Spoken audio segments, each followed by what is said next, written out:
ইংরেজিতে একটা শব্দ আছে, হিস্ট্রি রিপিটস, মানে ইতিহাসের ঘটনার পুনরাবৃত্তি হয়। বা এটা যে হতেই হবে, সবসময় হবে, এমন কোনো কথা নেই, কিন্তু হয়ে থাকে এবং সেটা অভূতপূর্বভাবে একটার সঙ্গে একটার তালমিল বা একটার সঙ্গে একটা মিল পাওয়া যায়। তো সেরকমই আজকে একটা মডেল এক্সপিরিয়েন্স যেটা গ্যাদার করে এসছি গতকাল এবং গত পরশু দুদিন ধরে, সেটা আপনাদের সঙ্গে শেয়ার করব।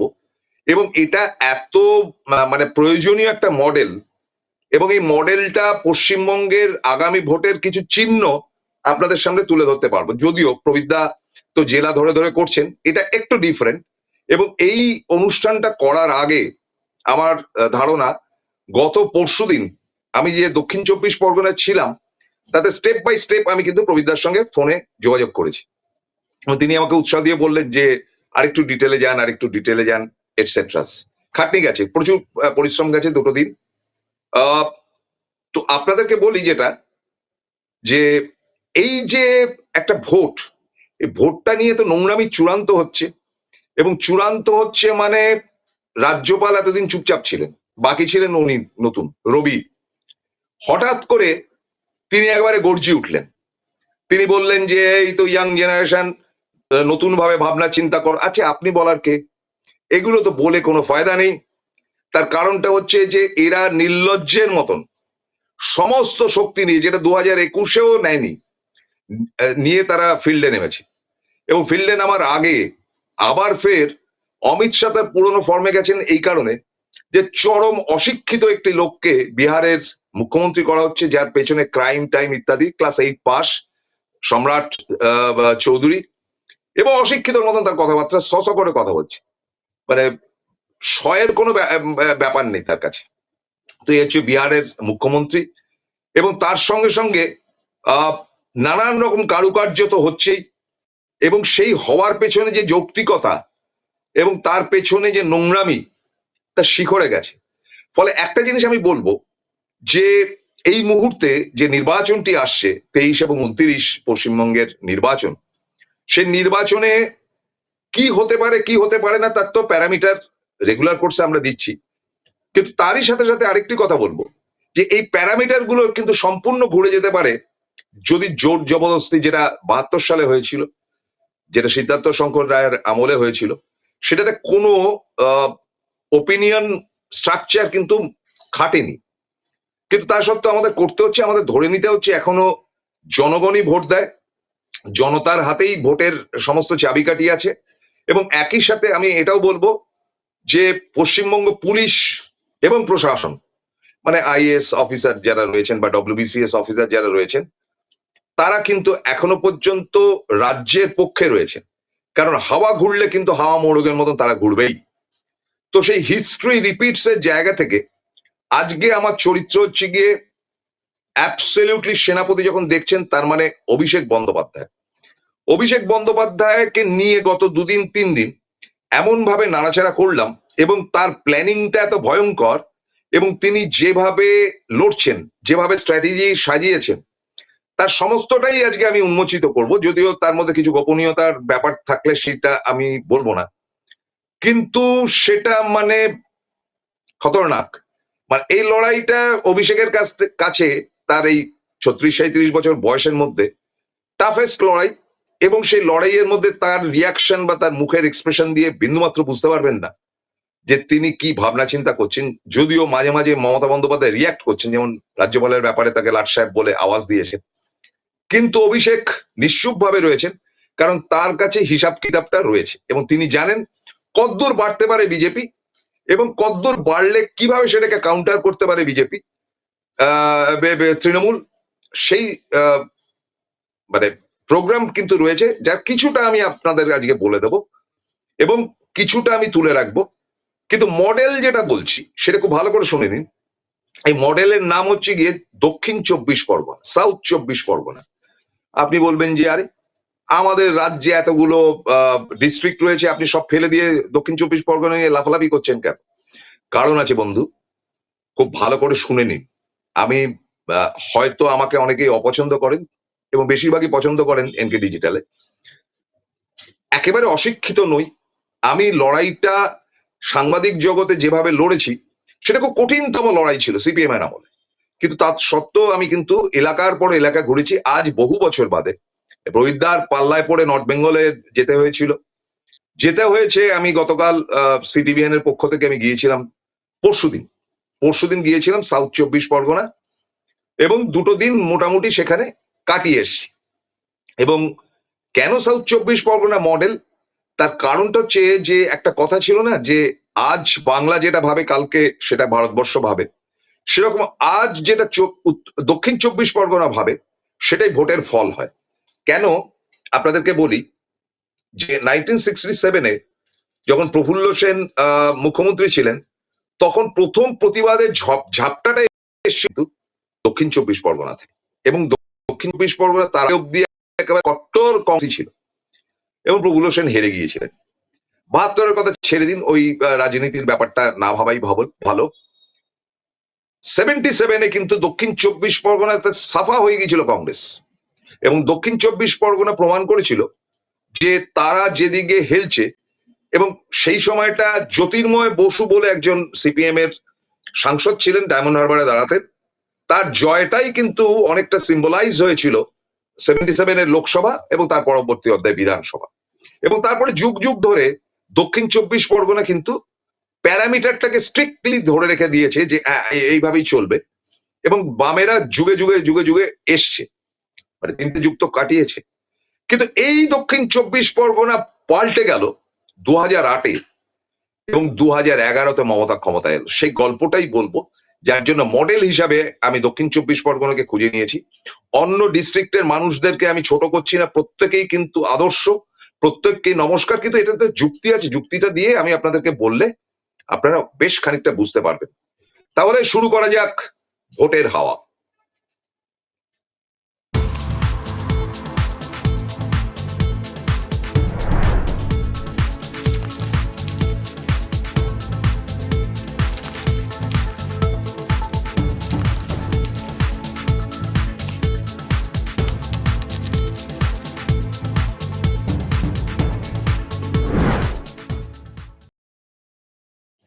স্বাগতম, নমস্কার, আসসালামু আলাইকুম। হঠাৎই আচমকা বৃহস্পতিবার দিন হাজির হলাম। প্রবিদ্যা বললেন যে না একটা করুন। থ্যাংক ইউ ভেরি মাচ প্রবিদ্যা, কারণ এই দক্ষিণ 24 পরগনার ব্যাপারটা ডিলে হলে আমিও হয়তো খানিকটা থিতিয়ে যেতাম। আবারও আপনাদেরকে বলছি, দক্ষিণ 24 পরগনা যেদিন মমতার পাশ থেকে সরে যাবে, মমতার গভর্নমেন্ট পড়ে যাবে। আমি খারাপ ভাবে বলছি, তার কারণটা হচ্ছে কেউই চিরস্থায়ী নয়, কোনো জায়গায় নয়। আজকে আমি এখানে বকবক করছি, কালকে আমি নাও টিকে থাকতে পারি। তো সুতরাং এই মানুষ ক্ষণস্থায়ী, এবং ক্ষণস্থায়টা প্রায় 34 বছরও হতে পারে, আবার গুজরাটের মতন হয়তো আরো বেশি হতে পারে। কিন্তু দক্ষিণ 24 পরগনা কিন্তু পার্টিকুলারলি ইঙ্গিতটা দেয় যে গভর্নমেন্টটা কে করতে চলেছে। সেই দক্ষিণ 24 পরগনা গল্পটা বলি, কিন্তু তার আগে আপনাদের জানাই দক্ষিণ 24 পরগনা কিন্তু খুব স্ট্রিক্টলি শুভেন্দু সহ বহু এই তথাকথিত লিডারদেরকে আটকে দিচ্ছে, ঢুকতে দেবে না। বলছি এই লোকটা উস্কানিবাজি কথাবার্তা বলেছে। দক্ষিণ 24 পরগনাতে প্রায় 48% মুসলিম রয়েছে, বেশ কিছু জায়গায়, কিছু কিছু জায়গায় 52%। অ্যাভারেজে প্রায় 42 থেকে 43% মুসলিম রয়েছে, বাকি হিন্দু। কিন্তু আপনি কিছুতেই ধরতে পারবেন না যে কে মুসলিম এবং কে হিন্দু। এক যদি হিন্দু পুরোহিতের পোশাক পরে থাকে, কিংবা মুসলিমরা ওই যারা ফেস টুপি বা দাড়ি নিয়ে ঘুরছে, ওইটুকু অব্দি বুঝবেন, তা নয়তো আপনি ধরতেই পারবেন না। এমন অদ্ভুত মিলমিশ করে, মানে এটা থেকে শিক্ষা আমার রয়েছে ভারতবর্ষের এবং বাংলার অন্যান্য ডিস্ট্রিক্টের, কি করে হিন্দু মুসলমান একটা জায়গায় খুব চমৎকার ভাবে থাকতে পারে। আপনাদেরকে বলি, দক্ষিণ 24 পরগনা এই যে জায়গাটি, এখানে 4টি লোকসভা আছে। যাদবপুর, দ্বিতীয়টি হচ্ছে ডায়মন্ড হারবার, তৃতীয়টা হচ্ছে মথুরাপুর, এবং চতুর্থটা ক্যানিং ট্যানিং ওই দিকটা নিয়ে জয়নগর। এই 4টি জায়গা ফরচুনেটলি মুসলিম অধ্যুষিত জায়গা বেশ কিছু থাকলেও এখানে কিন্তু লোকসভায় 4জনই হিন্দুদের থেকে দাঁড়ায়।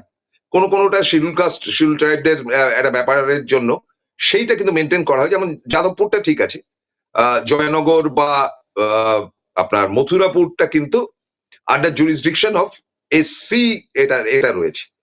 অটোমেটিক্যালি যখন বিধানসভা হচ্ছে, বিধানসভা কিন্তু 31টা বিধানসভা, এবং এই 31টা বিধানসভায় গতবার 2021-এ 30টা পেয়েছিল, ভাঙরটা বেরিয়ে গিয়েছিল হাত থেকে, আইএসএফ এর হাতে চলে গিয়েছিল। কিন্তু তার আগে যেগুলো হয়েছিল সেগুলো 31 এগুলোতে পেয়েছে। 4টে লোকসভা বরাবর 2009 থেকে কিন্তু মমতার ব্যাগে আসছে। উত্তর 24 পরগনা কিন্তু সেটা দিতে পারেনি। কলকাতা দিয়েছে, হাওড়া দিয়েছে, দক্ষিণ 24 পরগনা দিয়েছে, কোনো মিস নেই। তো এই শুভেন্দু অধিকারীর এন্ট্রিটা নিয়ে যেটা তাদের বক্তব্য, তারা আমাকে বলেছে ডেকে, মেহবুব আমাকে ডেকে বললো যে এই লোকটা আসলেই উস্কানিমূলক কথাবার্তা বলবে, যেটা আমাদের এখানে দীর্ঘদিন ধরে একসাথে আত্মীয়র মতন থাকা হিন্দু মুসলমান, তার মধ্যে একটা ভেদাভেদ করবে, যার জন্য এই ধরনের উগ্রবাদী বা আরএসএস এর উগ্র চিন্তাধারার লোকেদেরকে আমরা এখানে এন্ট্রি দেবো, আটকে দেবো। এবং আমরা বলে কথা না, ওখানে যদি আইএসএফও থাকে, মানে অদ্ভুত মিলমিশ, এবং ওখানে বিজেপি অ্যাজ বলে কিছু নেই, ওই একটা ফ্ল্যাগ নিয়ে 2-4টে ঘুরে ফুরে বেড়াচ্ছে এদিক ওদিক। 2টো পঞ্চায়েত জিতেছিল, পঞ্চায়েত তো সেইটা রয়েছে, সেটা তাদের কাছে এখনো লজ্জা, সেটা জানালো। আমরা প্র্যাকটিক্যালি শামীম আহমেদের আহ্বানে গিয়েছিলাম সেখানে। শামীম আহমেদের ছবি পরে দেখাচ্ছি, কিন্তু তার আগে জানাই যে yes, this is the gentleman Shamim Ahmed.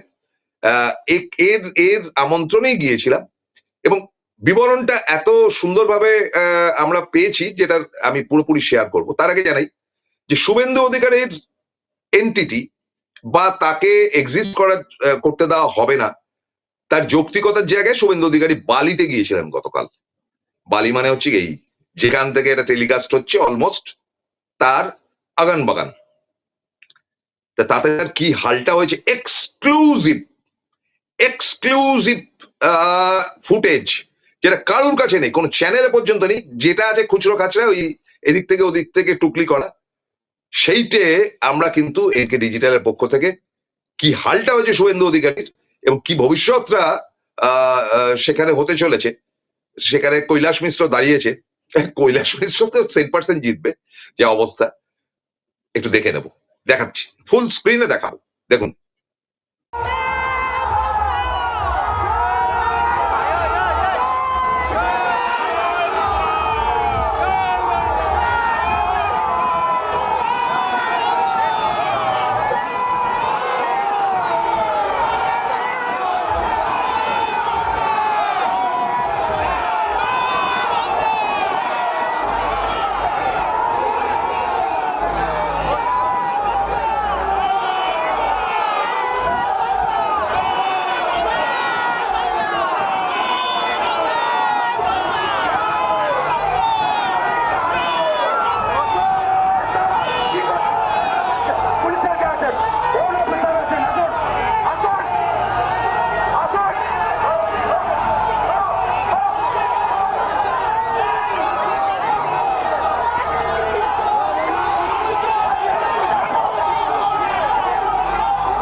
হালটা বুঝুন, এটা হচ্ছে স্পেসিমেন, বলে না স্পেসিমেন, এটা ছোট্ট অংশ।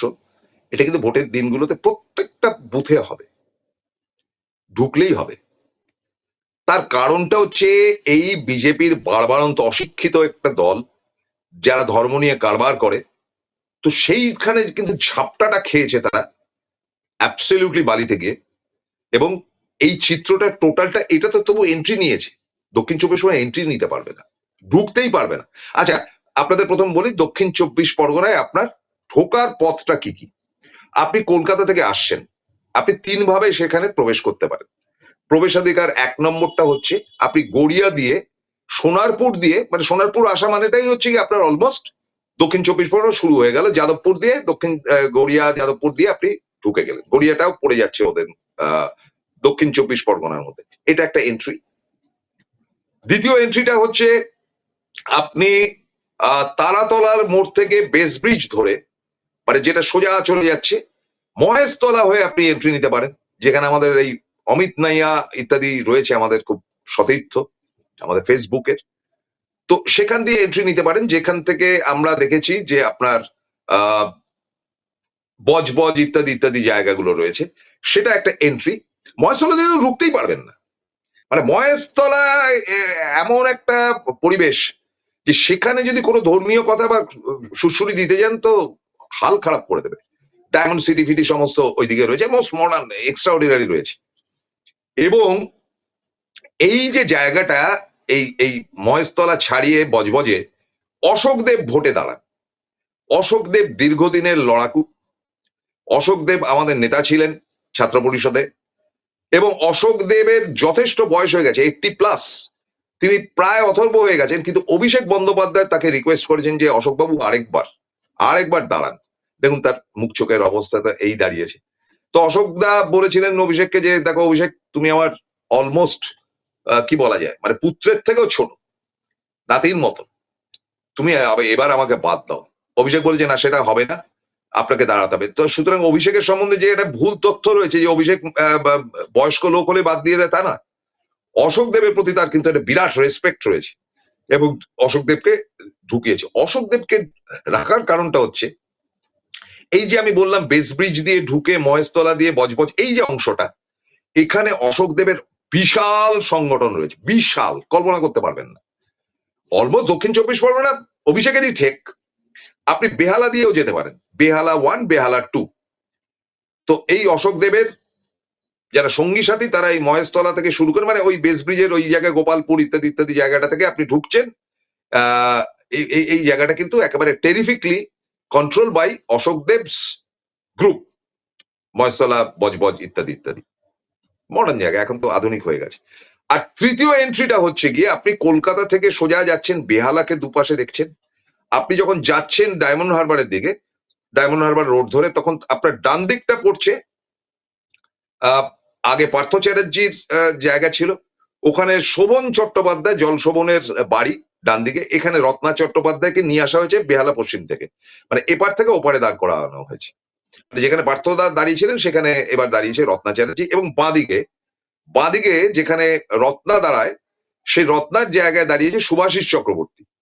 এই কিন্তু আপনি দক্ষিণ 24 পরগনায় মোটামুটি এন্ট্রিটা আপনার হয়ে গেল। ওটা কলকাতার মধ্যে পড়লেও দ্যাট ইজ ইনক্লুশনটা যেটা হচ্ছে, তার একটা বিগ পার্ট হচ্ছে গিয়ে দক্ষিণ 24। এবার আপনি সোজা চলতে আরম্ভ করলেন, জোকা টোকা ধরে আপনি সোজা গিয়ে পৌঁছালেন, এবং সোজা গিয়ে পৌঁছানোর পর সেখানে আমতলা বলে একটা জায়গা রয়েছে, বিখ্যাত জায়গা। আমতলাটা ঠিক এরকম, আপনাদেরকে একটু পরিষ্কার দেখাই, দেখতে পাচ্ছেন এই এই এই এই এরকম 4 মাথার মোড় আমতলা। এই 4 মাথার মোড়ে আপনাদেরকে বলি, আপনি যদি সোজা যান, এই ওপর দিকে যান, তাহলে আপনি গিয়ে একদম বকখালিতে গিয়ে মুখ থুবড়ে পড়বেন। পড়বেন মানে সমুদ্র, মানে যেতে যেতে যেতে বকখালি পড়বে, কাকদ্বীপ, বকখালি ইত্যাদি, এটা সোজা রাস্তাটা। এবার এই যে এন্ট্রিটা আপনাদেরকে দেখাচ্ছি, এই দিকটা হচ্ছে সোনারপুর, বারুইপুর ইত্যাদি, এই দিক দিয়ে আপনাকে যেতে হচ্ছে। এবং এটার সঙ্গে সম্পৃক্ত থাকা যে জায়গাগুলো, মানে যাদবপুর শেষ হলে তারপরে আপনার শুরু হবে ধীরে ধীরে আদার প্লেসেস, মানে ডায়মন্ড হারবার শুরু হবে, আরেকটা দিকে জয়নগর রয়েছে।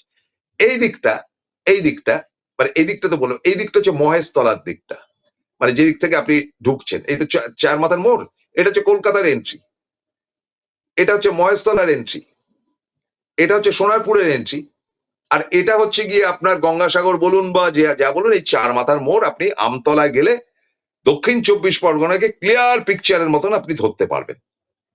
এবং এই দক্ষিণ 24 Pargana total control by Abhishek Bandyopadhyay. এবার দক্ষিণ 24 পরগনার প্যারামিটারের জায়গা থেকে যেটা দেখা যাচ্ছে, যে আপনি ঢুকলেই আপনার দক্ষিণ 24 পরগনার জায়গা থেকে, মানে ডায়মন্ড হারবার এলাকাটাই মোটামুটি শুরু হচ্ছে, সেটা জাহাঙ্গীর খান দাঁড়াচ্ছেন। জাহাঙ্গীর এখন অভিষেকের সংগঠনে থাকা সেকেন্ড বিগ ম্যান, এবং প্রথম বিগ ম্যান হচ্ছে গিয়ে শামীম আহমেদ, যিনি দাঁড়িয়েছেন কিন্তু মথুরাপুরের একটি কনস্টিটুয়েন্সি থেকে। মথুরাপুরের তিনি কিন্তু ইয়ে থেকে দাঁড়াননি, মানে ডায়মন্ড হারবারে দাঁড়াননি, কিন্তু তার অফিস ঠেক ফেক অমুক তমুক সমস্ত কিন্তু অ্যাবসলিউটলি শামীমের, সেটা কিন্তু ডায়মন্ড হারবারে। কিন্তু তিনি দাঁড়িয়েছেন মথুরাপুরে গিয়ে, মানে সেটা থেকে বেরিয়ে গিয়ে আপনার কি বলা যায়, সরিষা বলে একটা জায়গা আছে, সরিষা দিয়ে আপনি বাঁদিকে সোজা চলে গেলে আপনার এই এই ওর কনস্টিটুয়েন্সিটা পড়বে। তো এই এই মানে দিস জেন্টলম্যান, এই Shamim Ahmed is a very strong man. মানে তার সংগঠন অদ্ভুত ভালো ছেলে, বয়স হার্ডলি 36, পলিশড কথাবার্তা। আমি দেখেছি অভিষেকের যারা সঙ্গী সাথী আছে না, তাদের কথাবার্তা শুনে আপনি মুগ্ধ হয়ে যাবেন। মানে ভীষণ মিষ্টি তার ব্যবহার। এবং শামীমের সঙ্গে আমি মিনিট 15-20 কথা বললাম। দাদা খেয়েছেন? আচ্ছা, ওকে কিন্তু সবাই দাদা বলে ডাকে। মুসলিমরাও দাদা বলে, হিন্দুরাও দাদা বলে। ওদের ওখানে হিন্দু মুসলমানের ব্যাপার নেই। ওদের ওখানে ক্লিয়ার ব্যাপারটা হচ্ছে বড় ভাই হলে দাদা এবং ছোট ভাই হলে নাম ধরে রাখো। তো এই প্যারামিটারের থেকে কিভাবে 31টা আসন বেরোচ্ছে তার সিগনিফিকেন্ট উদাহরণটা আপনাকে দিয়ে দেবো, এবং সেটা থেকে আপনি পশ্চিমবঙ্গকে অ্যাসেস করবেন। কিন্তু ছোট্ট একটা বিরতির পর সঙ্গে থাকুন, যাবেন না। মডেল দক্ষিণ 24 পরগনা সাবাস সেনাপতি, মানে সেনাপতি পুরো সাজিয়ে রেখে দিয়েছে, তার বিবরণ দেব বিরতির পর। সঙ্গে থাকুন। এবার সাধ্যের মধ্যেই হবে মধ্যবিত্তের স্বাদ পূরণ। নতুন বাড়ি, নতুন স্বপ্ন, সুখের নতুন অধ্যায় শুরু হোক এই উৎসবে। Ashoka group, রিডিফাইনিং realty. ফোন করুন 9163502850। জয়গুরু রত্নভান্ডার জ্যোতিষ সীমা, এখানে গোল্ড মেডেলিস্ট জ্যোতিষী বসেন। হাই কোয়ালিটির আসল গ্রহরত্ন সবচেয়ে কম দামে এখানে পাওয়া যায়। স্থান বেলঘড়িয়া, রানী পার্ক, বটতলা, 2 নম্বর রেলগেটের নিকটে। 9681345722 এবং 9007778922। ফিরলাম বিরতির পর। এই যে আপনাদেরকে বলছিলাম যে শামীম আহমেদের যে কনস্টিটুয়েন্সি, সেখানটায় আপনি গেলে দেখবেন যে অসংখ্য পুলিশের গাড়ি রয়েছে, এবং তার যে একটা টিম, প্রায় 60-70 জনের একটা টিম, অলওয়েজ 24 আওয়ার্স সার্ভিস দিচ্ছে। একটা বাড়ির দোতলা, কারোর একটা পরিচিত বাড়ির দোতলা, সেই দোতলাটাতে নেওয়া হয়েছে, মানে লম্বা, মানে বিশাল এলাকা জুড়ে। সেখান থেকে ডায়মন্ড হারবার কন্ট্রোল করা হচ্ছে, সেখান থেকে মথুরাপুর কন্ট্রোল করা হচ্ছে, দুটো জায়গা। এবং জাহাঙ্গীর যেটা কন্ট্রোল করছে সেটা হচ্ছে কি আরেকটা দিকে, যাদবপুরের একটা পার্ট সে কন্ট্রোল করছে। অশোকদেব কন্ট্রোল করছে, আপনাদেরকে যেটা বললাম, অশোকদেব মানে টিম অশোক, সেটা কন্ট্রোল করছে কিন্তু ওই মহেশতলা ওই দিকটা। এই 4 ভাগে ভাগ করে নিয়েছে তারা 4টে কনস্টিটুয়েন্সি, এবং জয়নগরের ওই দিকটা কিন্তু আবার ডিফারেন্ট। এবং এমন অদ্ভুত, এই চৌমাথার মোড় থেকে এই আপনি যদি সরিষার দিকে যান, আপনি সরিষাতে গিয়ে পৌঁছালে আপনি 4টে কনস্টিটুয়েন্সি 4 দিকে দেখতে পাবেন। অ্যান্ড ইটস ইউনিক, ফ্যান্টাস্টিক ভাবে রয়েছে। এবং সেই এইরকম ধরনের জেলা বিন্যাসের মধ্যে এত চমৎকার, মানে আপনি যাচ্ছেন গড় করে একটা কনস্টিটুয়েন্সি, দুটো কনস্টিটুয়েন্সি ক্রস করে গেলেন, আবার এদিকে যাচ্ছেন তো একটা কনস্টিটুয়েন্সি ক্রস করলেন, এদিকে গেলে একটা কনস্টিটুয়েন্সি। মানে মিডল জায়গাটা হচ্ছে আমতলা বলে জায়গাটি।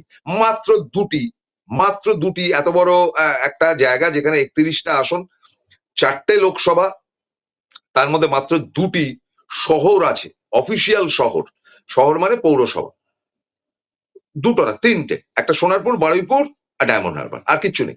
বাকি সব গ্রাম আপ টু গ্রাম। এবং ইউনিক ম্যাটার যেটা, সেটা হচ্ছে যে ওই সরিষার কাছাকাছি বড় বড় বাজার রয়েছে কতগুলো। সেখানে একটা জায়গায় দেখলাম যে মিষ্টির দোকান, সেটার নাম হচ্ছে অন্নপূর্ণা সুইটস, মা কালীর ছবি টবি দেওয়া, ঢালাও মিষ্টি বিক্রি হচ্ছে। তার পাশেরটা হচ্ছে এসকে সাবিটস স্ন্যাক্স, সেখানে রোল ফোল বিক্রি হচ্ছে, মানে দুটো না গায়ে লাগানো। সাবিরের দোকানটার মধ্যে বিক্রি হচ্ছে রোল, আপনার চাউমিন ফাউমিন ইত্যাদি, আর অন্নপূর্ণা সুইটস এর মধ্যে বিক্রি হচ্ছে মিষ্টি। এবং তারপরে ফলের দোকান এদিক ওদিক রয়েছে। কোনটা যে হিন্দু, কোনটা যে মুসলমান আপনি ধরতে পারবেন। আপনি ওসব কথা বলতে গেলে আপনাকে পিটিয়ে বের করে দেবে ওখান থেকে, হিন্দু মুসলমান করতে গেলে বিপদ। তো এদের বক্তব্য যেটা হচ্ছে, আমি গিয়ে অবাক হয়ে দেখলাম যে অভিষেক কিভাবে সাজিয়ে রেখে দিয়েছে, এবং ডায়মন্ড হারবারে ঢুকলে আপনি মুগ্ধ হয়ে যাবেন। ওই যে মানে ওর মেডিকেল ইউনিট থেকে শুরু করে সমস্ত হেল্পিং যে ব্যাপারগুলো রয়েছে, হ্যাঁ, সেগুলো মানে অসাধারণ পর্যায়ে নিয়ে গেছে। তারপর ডায়মন্ড হারবার ক্লাবটা একটা দিকে রয়েছে, তার কতগুলো কোয়ালিটি রয়েছে, ক্যাটাগরি রয়েছে, টুরিস্ট স্পট রয়েছে, বকখালি যেমন ডায়মন্ড হারবার রয়েছে, আরো গঙ্গার ধারে আরো কতগুলো রিসোর্ট ফিসোর্ট ইত্যাদি তৈরি হয়ে গেছে, ঝকঝক ঝকঝক করছে। একটাই প্রবলেম যেটা, সেটা হচ্ছে ডায়মন্ড হারবার রোডটা বড় ন্যারো। মানে এখন বড় বড় যে রাস্তা তৈরি হচ্ছে, এটাও এনএইচ, ন্যাশনাল হাইওয়ের মধ্যে পড়লে কি হবে, কিন্তু ওই রাস্তাটাকে বড় করতে গেলে বাড়িঘর দর ভাঙতে হবে, ওইটুকুই। আপনি গাড়ির স্পিড 100-150 তুলতে পারবেন না ওখানে, মানে মেরে কেটে আপনি 80 থেকে 90 এর মধ্যে আপনাকে যেতে হবে, কারণ ওই রাস্তাটা বর্ধিত করে, কিন্তু রাস্তা মাখনের মতন। এবার এখানে যেটা জায়গা, যেখানে কথাবার্তাটা বললাম, 11টা কনস্টিটিউয়েন্সি আমরা মোটামুটি টাচ করতে করতে গেছি, তা দিয়েই বলছি। তাদের বক্তব্যটা হচ্ছে যে আমরা ওই মুসলিমদের বক্তব্যটাই বলি, তাদের বক্তব্য যে দাদা বাবরি মসজিদ ভাঙা হয়েছে তো অন্যায় হয়েছিল, কিন্তু তার মানে এই নয় যে বাবরি মসজিদ যেটা ছিল আপনার দিল্লির কাছে, আরেকটা বাবরি মসজিদ আমি তৈরি করে ফেলবো। হুমায়ুন প্রথম থেকে ঢপবাজি করছে, ওর ঢপ এখানে চলবে না, এবং হুমায়ুনকে আমরা ঢুকতেই দেবো না, এবং হুমায়ুনের কোনো ক্যান্ডিডেট সাহস করে দাঁড়াবার ক্ষমতা নেই, সুতরাং হুমায়ুন ঘ্যাচ কাটা। মিমসের ব্যাপারে যেটা কথা বলছি, AMIM যেটা ওই দাড়িওয়ালা কি নাম, যাই হোক, আসাদুদ্দিন ওয়েসি বলছে এই লোকটা হচ্ছে বিজেপির সব থেকে বড় দালাল। এবং অদ্ভুত ব্যাপার, সৈকত বলে একটি ছেলে মেহবুবের সঙ্গে দাঁড়িয়ে রয়েছে, মেহবুব যা বলছে সৈকত সেখানে সাপোর্ট দিচ্ছে। আচ্ছা, সৈকত ওখানকার গ্র্যাজুয়েট এবং ল পাস করা ছেলে, এবং সৈকত না, মেহবুব, এবং সৈকত যাদবপুর ইউনিভার্সিটির ছাত্র। এরা হচ্ছে ডায়া বায়া সব এই আপনার শামীম আহমেদের, মানে এই সমস্ত। এবং শামীম আহমেদের তার ক্যাম্পেইন শুরু করছে একটা না, 4টে কনস্টিটিউয়েন্সি ধরে তারা ক্যাম্পেইন করছে, ডায়মন্ড হারবার ফারবার সব। তাদের বিভিন্ন জায়গায় ওই আপনার ক্লাব টাইপের করা রয়েছে, যেগুলো ধরে ধরে, বা পার্টি অফিস যেগুলো রয়েছে, এবং তারা রাত্রিবেলা 2:30 অব্দি ভলিবল খেলে। তো আমি বললাম যে শামীম, তুমি এত খাটাখাটির পর ভলিবল খেলো কি করে? বলছে দাদা আমাদের শরীর তো ঠিক রাখতে হবে, এবং ও 8টা অব্দি ঘুমায়, ঘুমানোর পর সারাদিনের নামে বেরিয়ে যায়। তো সেখানকার জায়গাটা হচ্ছে, আমি হিন্দুদের সঙ্গে কথা বলছিলাম, আমি বললাম যে এখানে তো অনেক রকম চেঞ্জেস আছে, বলে যেখানে যা চেঞ্জ হয়েছে হয়েছে, কিন্তু আমাদের কথাটা হচ্ছে যে দিদির এমন কিছু এখনো করেননি যাতে করে তাকে সরিয়ে দেওয়ার প্রয়োজন আছে। আপনি আমরা সাতগাছিয়ার দিকে যাচ্ছেন, সাতগাছিয়ার ওই দিকটা একটু হিন্দু বেল্ট আছে একটা, তো সেখানকার বক্তব্যটা হচ্ছে যে আমাদের মধ্যে হিন্দু মুসলমানের মধ্যে ঝামেলা পাকাবার চেষ্টাটা করার দরকারটা কি? আমরা তো দিব্যি আছি। ওদের ঈদ উৎসব যখন হয় তখন একেবারে ফ্রাইড রাইস বিরিয়ানি থেকে শুরু করে বিশাল খাওয়া দাওয়া, লোকের বাড়িতে বাড়িতে খাবার পৌঁছে যায়, মানে এমন অর্গানাইজ করে রেখে দিয়েছে সেখানে অভিষেক, যে এখানে কোন রকম ভেদাভেদের ব্যাপার নেই।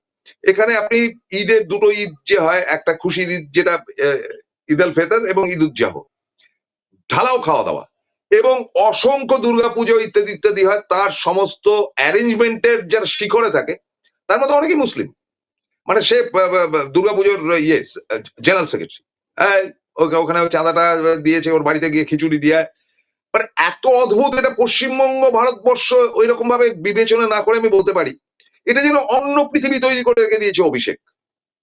এবং কি অদ্ভুত ভাবার, আপনি কোনো একটা জায়গাতে আপনি কোনো বিপদে পড়বেন না, কোনো মানে ছোটলামে কিছু করা যাবে না, গাড়ি দাঁড়ালেন, আপনি রাস্তা চিনতে পারছেন না, না চেনার মতন জায়গা সেটা নয়, তাহলেও হয়তো কোনো একটা জায়গা খুঁজে বার করছেন যে ওই স্বাস্থ্যসেবার ওটা কোথায় রয়েছে, তো তারা বলছে যে আপনি একটু এগিয়ে যান, গিয়ে বাঁদিকে আপনার অফিসটা পড়বে, মানে আপনাকে ছবির মতন হেল্প করবে, এবং কোনো ঝঞ্ঝাটের ব্যাপার নেই। হ্যাঁ, মানে রাস্তায় মাঝে মাঝে বাজারটা চলে আসলে একটু ভিড়ভাড় হয়, তো এরা ডিসাইড করে রেখে দিয়েছে যে এরা চেঞ্জ করবে না, এবং এরা একটা চ্যালেঞ্জ নিয়েছে যেভাবে হোক ভাঙড়ে এবার তারা কিন্তু আসনটা বার করে নেবে আইএসএফ এর থেকে। এবং আমি টোটাল যতটুকু ঘুরলাম তাতে আইএসএফ এর কিছু ফ্ল্যাগ ট্যাগ দেখলাম, সিপিএম এর কিছু ফ্ল্যাগ আছে ঠিকই, সিপিএম এর দেখলাম যে কাছে এতটি কিছু, একটা বিজ্ঞাপন একটা কিচ্ছু নেই আপনার বিজেপি, কিচ্ছু নেই। একটা ওই তথাকথিত একটা জিপ টাইপের একটা হুব্বা গাড়ি, সকালবেলা দেখলাম সেটাকে ডায়মন্ড হারবারের মধ্যে, বিকেলবেলা সেটা দেখছি মথুরাপুরের মধ্যে ওই একটা গাড়ি বনবন করে ঘুরছে, আর কিচ্ছু নেই, একটা বিজেপির ফ্ল্যাগ নেই। আমি বলছি না সেটা গণতন্ত্রের ব্যাপার, কিন্তু তারা সেটা এন্ট্রি দেয়নি।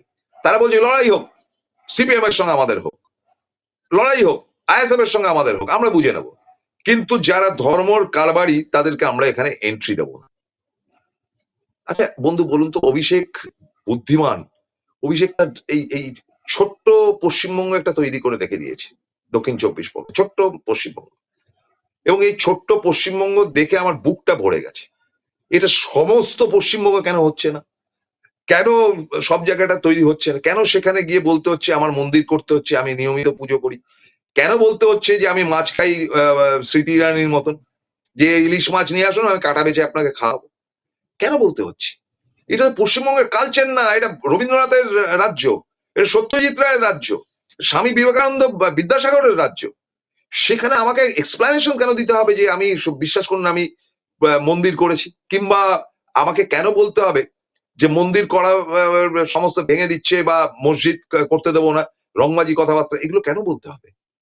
আমার তীব্র আপত্তি। আপনারা দেখুন আমি ধর্ম টর্মের ব্যাপার থেকে বিস্তর দূরে থাকি, এবং বিদ্যাসাগরের মতন ব্রাহ্মণ সন্তান যিনি কিনা অ্যাবসলিউটলি নাস্তিক ছিলেন, বললে অনেকের গা জ্বালা করবে, আগে ধর্ম মানতেন না, উনি ধর্ম মানতেন না, কিন্তু তিনি ব্রাহ্মণ পরিবারের ছিলেন, সেইভাবেই তিনি মেনটেন করতেন নিজেকে। বিবেকানন্দ মানে প্রথম জীবন তো অ্যাবসলিউট নাস্তিক ছিলেন, মুসলমানদের হুকোতে গিয়ে টান মেরে তিনি বললেন যে আমার ধর্মটাকে আগে পরিত্যাগ করলাম, শেষ দিন অব্দি তিনি সর্বধর্মের ঊর্ধ্বে ছিলেন। তো আজকে তো দক্ষিণ চব্বিশ পরগনা মেনটেন করছে, কেন সারা পশ্চিমবঙ্গ সেটা মেনটেন করতে পারছে না? সব দলের কাছেই আমি বিজেপিকে কিচ্ছু জিজ্ঞেস করতে, I less interested on BJP, কিন্তু বাকিরা কেন পারছে না? তাই একেবারে এন্ড পার্টে বলছি, দ্য মডেল, যারা হেলে পশ্চিমবঙ্গ তাদের সঙ্গে হেলে যায়, তারা কিন্তু বললো 31-এ আমরা 31 করে ছাড়বো, এই শামীম রাবি বলল। সুতরাং ভোটের একটা প্যারামিটার বা একটা চিত্র আপনাদের সামনে তুলে ধরলাম। প্রত্যেকে কমেন্ট করবেন, কেমন লাগলো বলবেন। এটা কিন্তু একদম ভোটের আগামী দিনের চিত্র হিসাবেই এটা পরিগণিত হবে। ভালো থাকবেন, নমস্কার, আদাব।